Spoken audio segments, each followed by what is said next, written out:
بسم الله الرحمن الرحيم والله waa mahadsan tahay Puntland TV aad iyo aad bay u mahadsan yihiin waxaan ku maqnaa safar shaqo oo muddo hal usbuuc ah sabtidii hore baan halkan ka dhoofay maantana waa sabti shaqooyin badan oo khuseeya dalka iyo waxbarashada Nairobi u joogay hay'ado badan iyo dawlado badan oo waxbarashada ka taageera Puntland ayaanu safar shaqo ugu maqnayn marka ilaahay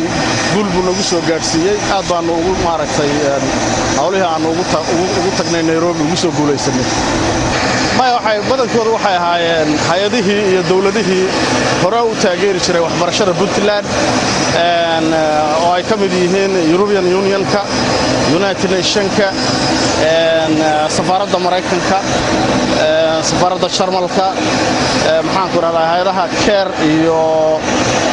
hay'adaha ay ka mid yihiin marka dhamaantoodba waxay ahaayeen hay'adihii hore wax uga taageeri jiray waxbarashada guud ahaan Soomaaliya gaar ahaan Puntland